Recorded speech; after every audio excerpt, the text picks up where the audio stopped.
ఇక్కడ కిరణ్ యాదవ్ అనేటువంటి వ్యక్తి కానీ, సునీల్ యాదవ్ అనేటువంటి వ్యక్తి కానీ, వాళ్ళిద్దరి మధ్య జరిగినటువంటి సంభాషణ కావచ్చు, అక్కడ సావిత్రమ్మ యాదవ్ ఎవరో లేడీ ఉన్నారు, ఆమెతో కూడా మాట్లాడినటువంటి సందర్భాన్ని కూడా చూడొచ్చు సార్. అంటే గూగుల్ టేక్ ఓవర్ నుంచి కూడా వీళ్ళు ఎక్కడ తప్పించుకునేటువంటి పరిస్థితి లేదు.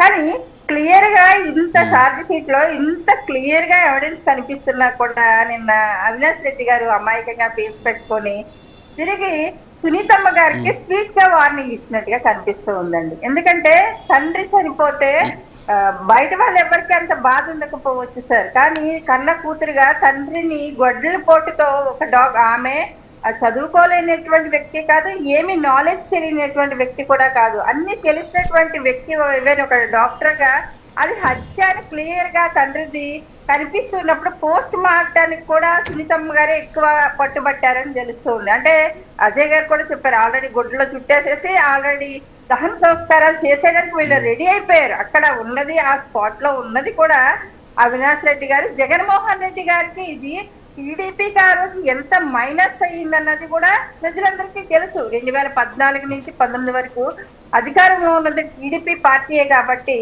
ఆ రోజు ఈ హత్య జరిగిన టైంలో కూడా టీడీపీ అధికారంలో ఉన్నప్పుడు జగన్మోహన్ రెడ్డి గారు దీన్ని ఏ రకంగా పోర్ట్రేట్ చేసి వాళ్ళ ఛానల్లో కావచ్చు, వాళ్ళ పత్రికల్లో కావచ్చు, ఆయనే మీడియా ముందుకు వచ్చి మా చిన్నాయన్ని చంపేశారు, మన చిన్నాయన్ని చంపేశారు అని గగ్గోలు పెట్టి ఒక సానుభూతిని పొందడం కోసం కావచ్చు ఈ కేసుని వివేకానంద రెడ్డి గారు చిన్న వ్యక్తి కాదండి, ఆయన ఒక మంత్రి హోదా ఉన్నటువంటి వ్యక్తి, ఒక మంత్రిగా పనిచేసినటువంటి వ్యక్తికే అక్కడ న్యాయం పులివెందుల లాంటి ప్రాంతంలో ఒక చరిష్మా ఉన్నటువంటి నాయకుడు వివేకానంద రెడ్డి గారు.